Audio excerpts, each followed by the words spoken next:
दो रुख में आपका इस्तकबाल करते मैं हूं आपके साथ सना वारिस। नाज़रीन, मुल्क के मौजूदा मुद्दे क्या हैं, आइए हम आपको बताते हैं। मुल्क में इन दिनों माशी हालात खराब होते जा रहे हैं, बाजारों में कोहराम है, रुपया इंतहाई निचली सतह पर है, होलसेल महंगाई ने भी 24 साल रिकॉर्ड तोड़ा है, वहीं रिटेल महंगाई पहले से ही रिकॉर्ड सतह पर बनी हुई है।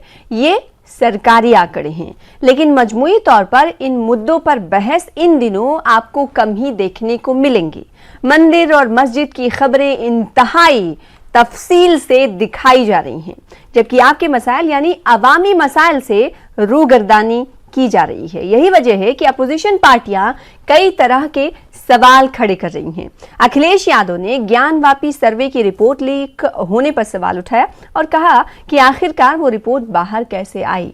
साथ ही उन्होंने कहा कि मुस्लिम फरीक वजू खाना का फव्वारा बता रहा है तो दूसरा फरीक शिवलिंग कह रहा है। बीजेपी ऐसे मामले उठाकर अहम मुद्दों से लोगों का ध्यान भटकाना चाहती है। साथ ही राहुल गांधी ने भी ट्वीट के जरिए एक ग्राफ जारी करते हुए लिखा कि लोगों का ध्यान भटकाने से हकायक नहीं बदलेंगे। उन्होंने ग्राफ का हवाला देते हुए कहा कि भारत काफी हद तक श्रीलंका जैसा दिखता है।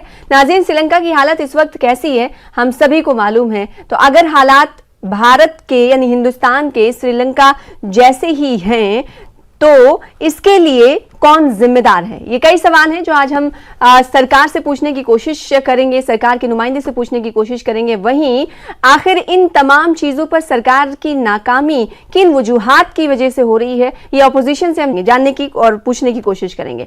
तो दो खास मेहमान हमारे साथ जुड़ रहे हैं जिनका तारुफ करा दें। प्रोग्राम दो रुख में शुभेंदु शेखर अवस्थी साहब स्पोक्स पर्सन है भारतीय जनता पार्टी के, आपका इस्तकबाल करते हैं खास पेशकश का हिस्सा बनने के लिए। इसके अलावा प्रोफेसर धर्मेंद्र यादव साहब हैं, स्पोक्स पर्सन समाजवादी पार्टी के, हमारे दरमियान मौजूद हैं। आपका इस्तकबाल करते हैं इस खास प्रोग्राम दो रुख का हिस्सा बनने के लिए। सबसे पहले प्रोफेसर साहब, मैं आपके पास आना चाहती हूँ।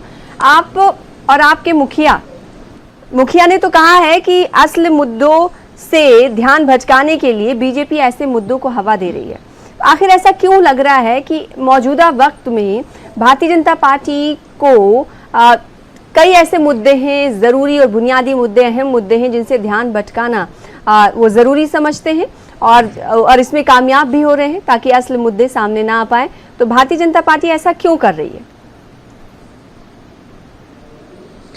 सना जी, हमारे राष्ट्रीय अध्यक्ष जी ने पूरे देश के लोगों के जो आवाज है उसको सब तक पहुंचाने का काम कर रहे हैं।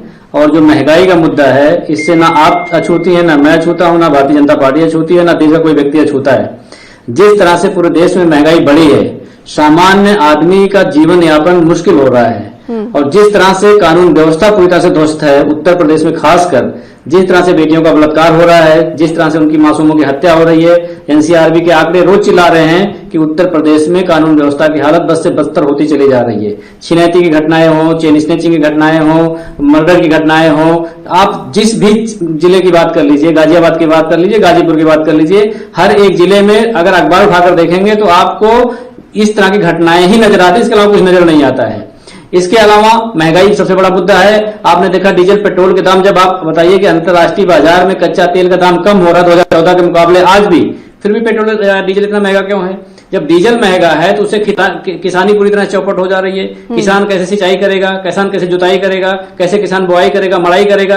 जब किसान को डीजल महंगा मिलेगा, उस समय महंगाई उसके ऊपर आ जाएगी तो किसान अपना जीवन यापन कैसे करेगा, अपने बच्चे की पढ़ाई लिखाई कैसे करेगा। बहुत सारे लोग इंडिया में 80 से 80% के आसपास लोग खेती पर निर्भर होते हैं, जिनका जीवन यापन खेती से चलता है। जब खेती इस तरह से महंगी हो जाएगी, बिजली की मार अभी मैंने नहीं बताई, जिस तरह से बिजली की मार लोगों पर पड़ रही है, उस तरह से किसानों का जीवन अस्त व्यस्त हो रहा है और ये जन मुद्दा है। आज की डेट में जो महंगाई ये जन मुद्दा है। कानून व्यवस्था पूरी तरह से फेल है, उसमें कुछ नहीं कर सकते हैं। और जब जनता असल मुद्दे की बात करना चाहती है, ये हम सभी जानते हैं और इससे हम लोग जूझ भी रहे हैं, जैसा कि आपने जिक्र किया। और अभी हम पूछने की कोशिश करेंगे कि शुभेंदु शेखर अवस्थी पर क्या महंगाई का असर पड़ रहा है, नहीं पड़ रहा है, या फिर वो भारतीय जनता पार्टी से ताल्लुक रखते हैं तो शायद उस असर को वो आसानी से महसूस कर रहे होंगे, झेल रहे होंगे, लेकिन कहना नहीं चाहेंगे। बहरहाल मैं ये जानना चाहती हूँ प्रोफेसर साहब आपसे ये कि जब अखिलेश यादव ये कह रहे हैं कि बीजेपी ऐसे मामले को उठाकर अहम मुद्दों से लोगों का ध्यान भटकाना चाहती है, तो मैं आपसे पूछना चाहती हूँ कि अहम मुद्दों से ध्यान भटकाने में बीजेपी आखिर कैसे कामयाब हो जा रही है? फिर अपोजिशन क्या कर रही है, आप लोग क्या कर रहे हैं? अगर भारतीय जनता पार्टी ऐसा कर रही है तो फिर आप क्या कर रहे हैं? आप क्यों नहीं लोगों को बता रहे? भारतीय जनता पार्टी जिस तरह से, आप क्यों नहीं जन आंदोलन बना रहे? जिस तरह से भारतीय जनता पार्टी जिस तरह से धन का उपयोग करती है इस तरह की चीजों में, आप पूरे मीडिया को देखिए, सुबह से लेकर शाम तक एक ही मुद्दा चलता है, ज्ञानवापी ज्ञानवापी ज्ञानवापी, इसके अलावा कोई मुद्दा ही नहीं है। मर्डर कोई मुद्दा नहीं है, बलात्कार कोई मुद्दा नहीं है, हत्या कोई मुद्दा नहीं है, महंगाई कोई मुद्दा नहीं है। आप मुझे बता दीजिए कि इतनी बड़ी बड़ी घटनाएं पूरे उत्तर प्रदेश में हो रही हैं, वो कोई मुद्दा नहीं है। आप देखिए कि एक जगह जो प्रधानमंत्री का हत्यारों से बेल हो जाती है, प्रधानमंत्री के हत्यारे को बेल हो जा रही है इस देश में, अब इससे ज्यादा दुर्भाग्य की बात क्या हो सकती है? तो भारतीय जनता पार्टी ये सुनियोजित तरीके से करना चाह रही है, लेकिन उत्तर प्रदेश की जनता इस बात को पूरी तरह से समझने का प्रयास कर रही है और करेगी भी आगे। और मुझे लगता है कि अब ये जन आंदोलन की तरफ बढ़ रहे हैं। अभी ऐसा था कि आदमी को लगता था कि नहीं अच्छे दिन आएंगे, अच्छे दिन आएंगे, इंतजार करने की बात थी। कौन जन आंदोलन एक महीने में 22 से 25 रुपए बढ़ गई। कौन जन आंदोलन की तरफ? जो मध्यम वर्ग है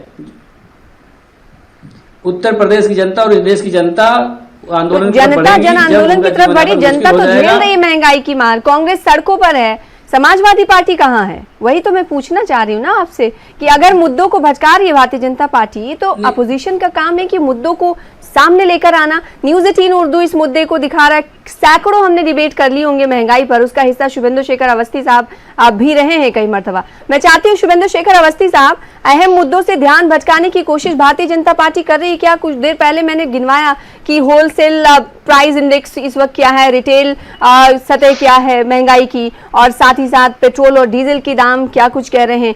वहीं इसके अलावा रुपया बहुत गिर रहा है। तो ये तमाम चीजें जो सरकार की नाकामी तो है, ये तो हम पूछेंगे ना कि सरकार आखिर क्यों नाकाम हो रही है, क्यों लुढ़क रही है जरूर सना जी, सब नीचे की तरफ। जरूर सना जी, आपको ये प्रश्न पूछना चाहिए और सब लोगों को पूछना चाहिए। पर जो विषय है आपके आज डिबेट का कि क्या धर्म को लेके कोई सियासत की जा रही है, आप ये बताइए किसी भी भारतीय जनता पार्टी के एक बड़े नेता ने, प्रवक्ता ने, मोदी जी ने, सरकार के किसी लोगों ने ये कहा हो कि भाई ज्ञानव्यापी में मस्जिद है नहीं है, यहाँ मंदिर है, ये सब बातों पे चर्चा की हो?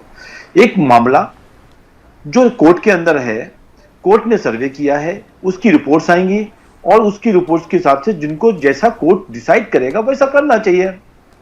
अब कोर्ट कुछ डिसाइड कर रहा है और हमारे यादव जी जो बैठे हैं, प्रोफेसर यादव जी, उन्होंने यहां तक भी कह दिया कि भारतीय जनता पार्टी ने एक प्रधानमंत्री के हत्यारों को भी रिहा कर दिया।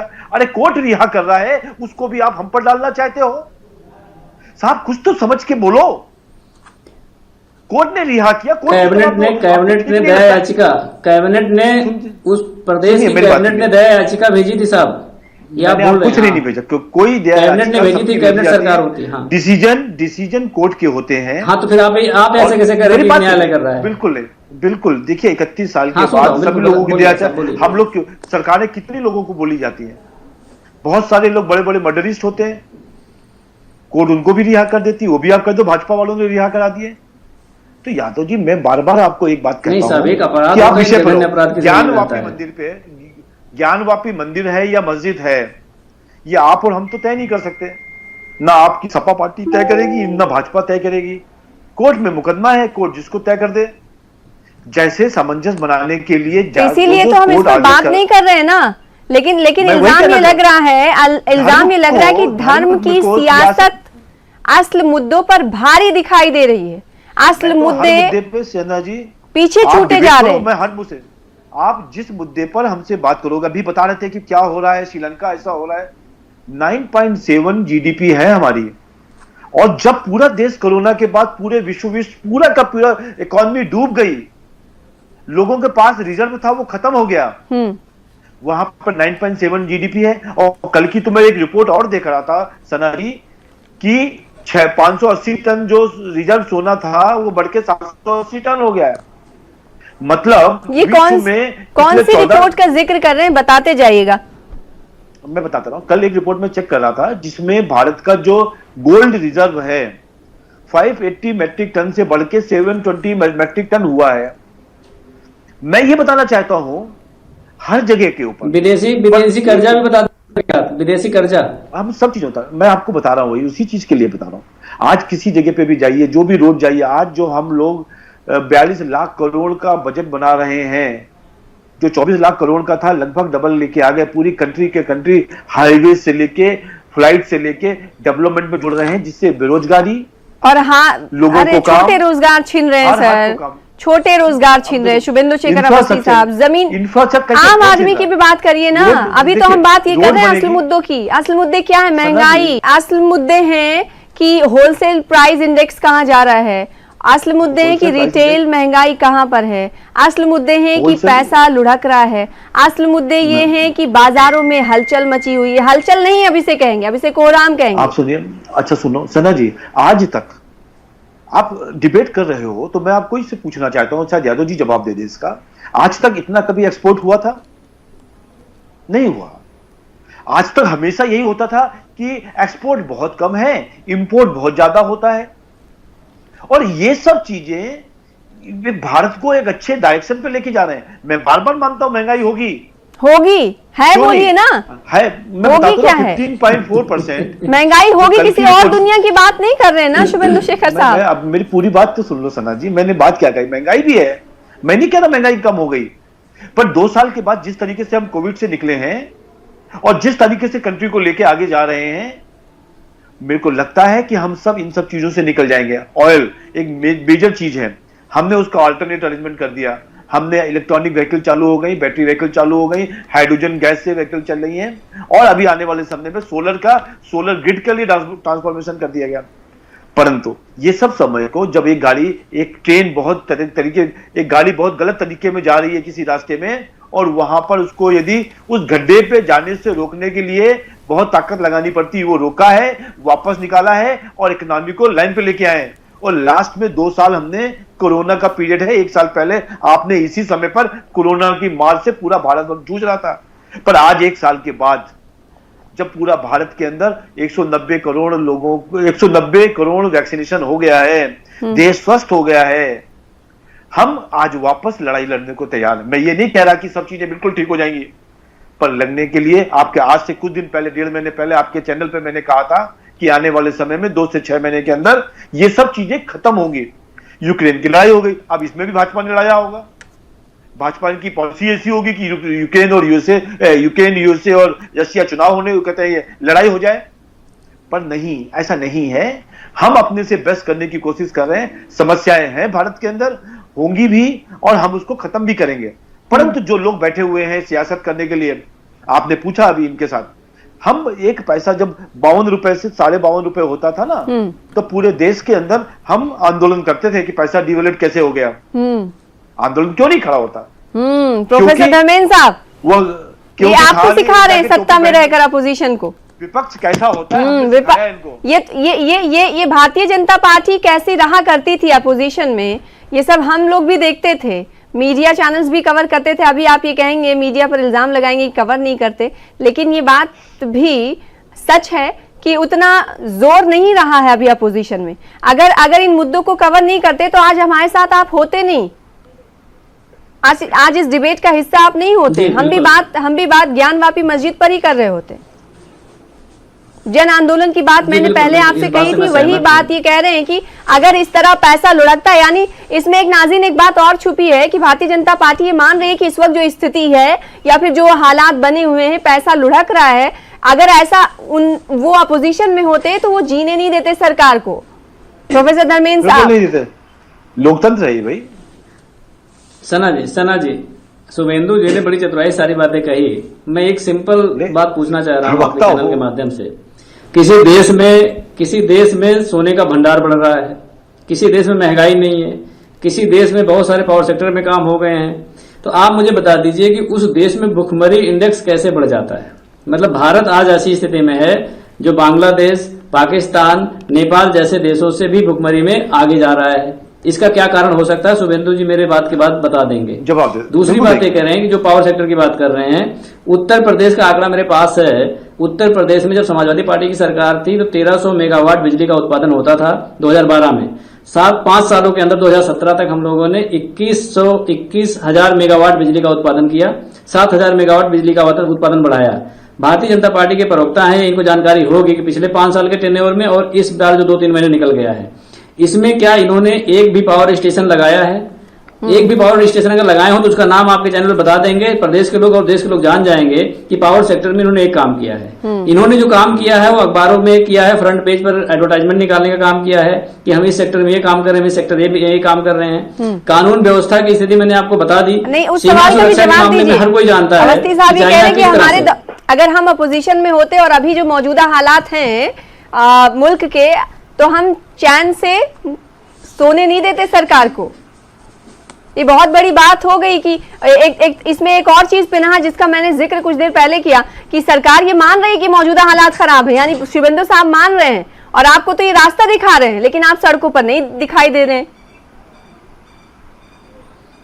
नहीं, सड़कों पर हम कैसे नहीं, आप मुझे बता दीजिए कि रुपया गिरा, आप सड़कों पर हैं। करता हर दिन संघर्ष करता है। आपने 2-3 दिन पहले देखा होगा, माननीय राष्ट्रीय अध्यक्ष जी वाराणसी की जेल में गए थे, आजमगढ़ की जेल में गए थे, वो कार्यकर्ता संघर्ष करते हुए तो जेल में भेजे गए थे। तो ये नहीं है कि हम संघर्ष नहीं कर रहे हैं। हाँ, ये संघर्ष को दबाने का और दमनकारी बिल्कुल महंगाई के सामने है, लाठियां खा रही है पुलिस की। समाजवादी पार्टी कहाँ है? मैम, समाजवादी पार्टी महंगाई पे अभी सड़कों पे थी। 2 दिन पहले की बात है, हमारे विधायक सड़कों पे थे। आप उसको देखिएगा, शायद आपने देखा नहीं होगा, मुझे लग रहा है। समाजवादी पार्टी हर मुद्दे को लेकर के, अभी दरोगा की भर्ती हुई है, दरोगा की भर्ती में खुद गया था लखनऊ में, उस आंदोलन में खुद शामिल हुआ था। लेकिन अब सवाल यह है कि जब हमारे आंदोलन को नहीं दिखाया दरोगा की भर्ती के मामले को तो दिखाया, बात महंगाई के मुद्दे की हो रही है ना, कि जन आंदोलन भारतीय जनता पार्टी आपको कह रही कि देखिए अगर हम होते अपोजिशन में तो हम आपको चैन से सोने नहीं देते, और आप तो आराम फरमा है। इनके अंदर ये चैन से नहीं सो रहे हैं, ये चैन से नहीं सो रहे हैं। अपोजिशन का डर इनको लगातार है। उत्तर प्रदेश में इनके नेता के क्या हालात हैं, आपको अगर जानकारी होगी, चुनाव के समय में इनके नेता किसी भी विधानसभा में चुनाव प्रचार करने की स्थिति में नहीं थे। उसका कारण यही था कि समाजवादी पार्टी कार्यकर्ता हर जगह डटे हुए थे, हर चीज का मुकाबला कर रहे थे इनसे। आज भी चाहे महंगाई का मुद्दा हो, चाहे भ्रष्टाचार का मुद्दा हो, हर मुद्दे पर समाजवादी पार्टी ही नजर आती है। अगर आप जीरो लेवल पर जाकर ग्राउंड लेवल पर देखोगे आप, तो दिखाता नहीं है क्या मीडिया? आप ऐसी नहीं, अब मैं ये बात किसी मीडिया पे मैं आरोप नहीं लगा सकता कि दिखाता है नहीं दिखाता है।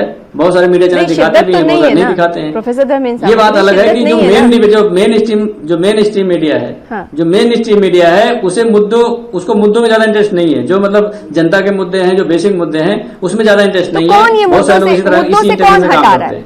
अखिलेश यादव साहब ने कहा कि मुद्दों से भटका रही है लोगों को बीजेपी। तो वही मेरा सवाल है कि आप लोग कैसे ऐसे भटकने दे रहे हैं लोगों को? कैसे लोग भटक जा रहे हैं? आप उन्हें समझाएं कि आपके साथ जो पेश आ रहा है, महंगाई से जो आप परेशान हैं, उसके साथ हम जद्दोजहद कर रहे हैं, आपके साथ हैं, हम सड़कों पर हैं, आइए हमारा साथ दीजिए। ऐसा कहाँ दिखा? नहीं, ऐसा कहाँ नहीं दिखा, मुझे बताइए। मैंने कहा ना, महंगाई के मुद्दे पर अभी 2 दिन पहले हमारे यहाँ आंदोलन हुआ। मैंने कहा दरोगा भर्ती में खुद लखनऊ गया हुआ था। तो ऐसा नहीं कि जब मुद्दे 50 हैं उत्तर प्रदेश में, 50 तरह की समस्याएं हैं, तो सारे लोग अलग अलग तरीके से अपना आंदोलन कर रहे हैं, अलग अलग जगहों पे आंदोलन कर रहे हैं। अब भारतीय जनता पार्टी क्या काम है? अगर कोई आंदोलन करने वाले, कोई छात्र आंदोलन कर रहा है, उसमें समाजवादी पार्टी का कोई नेता चला गया तो उसे पकड़ के बंद कर देंगे जेल में। अब वो जेल में रह के तो आंदोलन नहीं कर पाएगा। ताकत का इस्तेमाल भारतीय जनता पार्टी करती है। अगर कोई आंदोलन करता भी तो हर तरीके से तो भारतीय जनता पार्टी दबा रही है ऑपोजिशन पार्टियों को। तो यानी कि ऑपोजिशन पार्टियों की कोई पूरी तरीके से भारतीय जनता पार्टी ताकत का इस्तेमाल करते हुए दबा रही है, ये इल्जाम लगा रहे हैं प्रोफेसर धर्मेंद्र साहब। और दूसरी तरफ आप ये कह रहे हैं कि सड़कों पर आप नहीं दिखाई दे रहे। वो सवाल मैंने उनसे पूछा तो ये कह रहे हैं वजह ये है कि अगर आंदोलन के लिए भी उतरेंगे तो आप जेल में डाल देते हैं। नहीं, आदत देखिए, मैं बार बार कहता हूँ कि धर्मेंद्र यादव जी के साथ हमने जब चुनाव चल रहे थे ना, तो बहुत ऊंची ऊंची बातें कर रहे थे कि ये ऐसा हो जाएगा, 3 सीटें भी नहीं आएंगी पश्चिम उत्तर प्रदेश में। और लगभग हमने 20 डिबेट्स में इनके साथ सामने बैठा था और हमने कहा था जनता सब कुछ देखती है, धर्मेंद्र यादव जी समय बताएगा आपको। जहां पे जिस 57 सीटों में ये कहते थे कि डबल डिजिट में नहीं आएंगे, वहां पे 46 सीटों को लेके आए और ये कहाँ थे इनको मालूम है। मैं बार बार इस चीज को कह रहा हूं कि जनता जब ये देखती है कि सरकार उनके पक्ष में काम कर रही है, मेहनत कर रही है और एक कंस्ट्रक्टिव चीजों को आगे लेके जा रही है। आज पूरे विश्व की बात अभी मत करिए, अभी हिंदुस्तान की बात करिए। हिंदुस्तान के उन लोगों की 22 और रद्दमल आपने नहीं देखे क्या अवस्थी साहब, जो ये कहते हैं कि महंगाई से परेशान है, जो 200 रुपए का सामान खरीदते थे आप वो 50 रुपए या 80 रुपए तक ही सीमित हो जा रहे हैं। क्या उनके रद्दमल आपको नहीं दिखाई दे रहे हैं क्या? नहीं सना जी, मैं वही कह रहा हूँ, विश्व इकोनॉमी में भी भारत की सबसे फास्टेस्ट ग्रोइंग इकोनॉमी है। कहां कोई फिगर की बात कर रहे हो आप? मैं कह रहा हूं कि महंगाई फ्यूल के कारण तो जो भुखमरी बढ़ी कहाँ है। से आ रही है? भुखमरी के बारे में बता दीजिए एक सर बार। सुन तो लो, भुखमरी कौन सा क्यों है? अगर इकोनॉमी बढ़ रही है, पैसा बढ़ रहा है, समृद्धि बढ़ रही है, संसाधन बढ़ रहे, तो भुखमरी क्यों आ रही है? सुन तो लो, मैं वही कह रहा हूं। आज सब लोगों को हाँ बता दीजिए ना, भुखमरी क्यों आती है? मैं आपको अरे साहब, आप मैं तो 2 साल तक जब पुराना कोरोना पीरियड रहा, सबके घर पे अनाज गया, एक भी आदमी भूखा नहीं रहा। और आपको ये बता दें लाभार्थियों को कितना भोजन दिया तो गया। ये आंकड़े झूठे हैं क्या? पहले के समय पर जी, जो ग्लोबल हंगर इंडेक्स आया है जारी हुआ है, झूठा जारी हुआ है क्या? धर्मेंद्र जी, आप बीच में ना बोले, आप मैं बोलूंगा उसके बाद आप जरूर बोलिएगा। जी। मैं एक एक क्वेश्चन का आपके जवाब दूंगा जो आपने इतने सारे पूछे हैं। पहले की जब भूखमरी देश में आती थी ना, जब कोई इस तरीके की आपदा आती थी, तो लोग बीमारी से कम भूख से ज्यादा मरते थे। सरसठ का समय आपने देखा है कि लाल गेहूं तक हमको मंगाना पड़ा था। आज इतना गेहूं था, इतना गेहूं हमने एक्सपोर्ट किया। और अब जब गेहूं का प्राइस बढ़ने लगा भारत के लिए, तो तुरंत का तुरंत एक्सपोर्ट बार बार प्रोफेसर धर्मेंद्र साहब भुखमरी की बात कर रहे हैं तो आप 67 में लेके चले जा रहे हैं अभी। मैं बताया भुखमरी कहाँ है? अरे आप एक बार बताइए ना। आपने ग्लोबल GHI के आंकड़े को नहीं देखा है, पोजीशन और लेवल को नहीं देखा है, क्या कह रहा है वो? आप सना जी पूरे भारत के अंदर एक केस भी बता दो इंडिया। अरे सुनिए, एक केस नहीं, वो आंकड़ों की बात कर ले। भारतीय जनता पार्टी भले ही आंकड़े नहीं देती है, लेकिन ये इंडेक्स बताते हैं, आंकड़े बताते हैं। मैं बताती हूँ आपको। GHI ये कह रहा है कि 101 स्थान पे। हाँ ये देखिए बता रहे। 101 स्थान पे 101। सुन तो लो। और इससे पहले कौन से स्थान पे था ये भी बताइएगा प्रोफेसर धर्मेंद्र साहब। देखिए धर्मेंद्र साहब को तो ये इससे पहले 2021 में 94 पे था। लीजिए, मैं वही कह रहा हूँ। आप कह रहे कहाँ भुखमरी है, आप कह रहे कहाँ भुखमरी है, इसलिए वो ग्लोबल इंडेक्स कैसे निकालते हैं वो आप उनसे पूछिए। लीजिए, अब आप मैं कह रहा हूँ निकालने पर सवाल। हाँ सना जी, पूरे भारत में एक केस भी पिछले 1 साल के अंदर, 2 साल के अंदर, आप इतनी भुखमरी की बात कर रहे हैं ना, एक केस भी यदि यादव जी बता दें, धर्मेंद्र यादव जी, कि यहां पर इस गांव के अंदर इस घर को भोजन नहीं था और वो मर गए, नहीं है। मैं मानता हूं समस्याएं हैं, समस्या खत्म नहीं होंगी इतनी जल्दी। एक केस भी नहीं है प्रोफेसर धर्मेंद्र साहब, एक केस भी ऐसा नहीं है जो भुखमरी की वजह से लोगों की जान गई होगी इंडिया में। जवाब दो हमको। हम तो पूरे चैनल पे ये हर इंटरनेशनल डेटा को नहीं मानते, लेकिन WHO जब ये कह देता है कि आपने कोरोना में बहुत अच्छी मैनेजमेंट की थी तो आप उसे मान लेते हैं। जब WHO कहता है कि मौतें इतनी हुई थी, तब आप नहीं मानते, तब आप आंकड़ों को देखने लगते हैं। बिल्कुल नहीं मानेंगे। तो डबल स्टैंडर्ड क्यों? जो सही बात होगी उसी को मानेंगे। जो तारीफ करते हैं तो उसको कहना हम नहीं मानते। आंकड़े नहीं खेलेंगे सना जी। हम जो हम बता रहे हैं 4.5 लाख लोगों की डेथ हुई है और वो 47 लाख लोगों की डेथ हुई है, 10 गुना। ये वही WHO है जो तारीफ करा तो आप लोग तालियां बजाने लगे थे सर, तारीफ करना खुशी से झूम रहे थे। आंकड़ों की तो वही सवाल होता है ना, जब कोई आईना दिखाता है या डेटा जारी करता है तो आप नहीं मानते हो, तब तो अब आप पूछेगी ना। फिर आपकी जो तारीफ होती है तो आप खुश रहते हैं। सुनो, आंकड़े में 2-4% ऊपर नीचे समझ में आ सकता था। 4,75,000 की जगह 5 लाख कह देते समझ में आता है, कहीं गलती हो गई होती। ठीक है, कोई एक केस ऐसा है ही नहीं प्रोफेसर धर्मेंद्र साहब। एक केस कह रहे कोई एक केस भुखमरी का आप बता दें। पूरे हिंदुस्तान से चैलेंज कर रहे हैं आपको। भुखमरी का खाली बता रहा हूँ, अखबारों में रोज कम से कम सुनने को मिल रहा था 5 बच्चों के साथ आत्महत्या कर लिया क्योंकि खाने को नहीं मिल रहा था। माँ ने अपने बच्चे के साथ नदी में छलांग लगा दी क्योंकि खाने को नहीं मिल रहा था। वो चीजें इनको नहीं सुनाई देंगी। अब जब WHO के आंकड़े इनको दिखाई नहीं दे रहे हैं, 47 लाख का जो आंकड़ा WHO ने दिया है वो आंकड़ा बिल्कुल ठीक है। मैं इसका पुष्टि इस तरह से कर सकता हूँ, आप किसी भी व्यक्ति को पूछ लीजिए भारत में जो रहता है, उसके जानने में कम से कम एक आदमी कोरोना से जरूर मरा है। आपके जानने में जरूर मरे होंगे, मेरे जानने में जरूर मरे, शुभेंदु जी के जानने में मरे होंगे। बता दें कितने लोग इनके जानने में मरे हैं कोरोना से। तो इस आंकड़े को भी झूठा कह रहे हैं। अब भुखमरी के आंकड़े कह रहे हैं, चलो आप एक आंकड़े बता दीजिए। मैं बता दे रहा हूँ, स्याना बुलंदशहर का स्याना ब्लॉक है, उसमें चल के गांव में मैं दिखा दूं उनको कैसे भुखमरी से लोग मर गए। मैं अंबेडकर नगर का एक ब्लॉक है, आलापुर ब्लॉक, वहां बता सकता हूँ। चलिए, एक नहीं दो ब्लॉक की बात वो कर रहे हैं। दो ब्लॉक की बात कर रहे हैं, इन दोनों ब्लॉक का इस प्रोग्राम को रिपीट करके हो सकता है अवस्थी साहब देखें, और मैं मानती हूं कि आप इस प्रोग्राम को देखते हैं और देखने के बाद आप इस पे कमेंट बॉक्स में बताएंगे कि इन दो ब्लॉक के बारे में जो प्रोफेसर धर्मेंद्र साहब ने बात कही है उस पर आपकी राय क्या है। बहुत शुक्रिया अदा करना चाहेंगे क्योंकि वक्त की कमी है, वरना कई सवाल आप दोनों से और किए जा सकते थे। बहुत शुक्रिया हमारे साथ जुड़ने के लिए, दो रुख का हिस्सा बनने के लिए। फिलहाल इसी के साथ मुझे दीजिए इजाजत, कल फिर हाजिर होंगे बड़े मुद्दे के साथ, तब तक के लिए आदाब।